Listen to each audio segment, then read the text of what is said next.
Hello friends, welcome to my YouTube channel. So today in this video I am going to show you how to enable the one hand mode in this device. So before enable the one hand mode in this device, we need to enable the full screen gestures. That means if you want, you need to hide the navigation buttons from this bottom tab. For this, go to settings. So in this device I already enabled the full screen gestures. So to enable the one hand mode, go to settings, then tap on additional settings.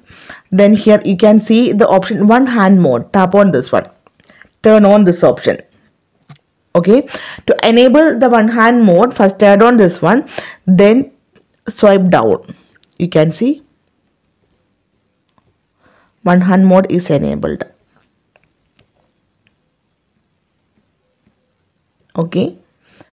If you want to enable the one hand mode, from here and swipe to bottom. To go back, just swipe up like this. You can see. So simply in this way you can enable the one hand mode in this device. So hope you guys enjoy this video. Thank you for watching.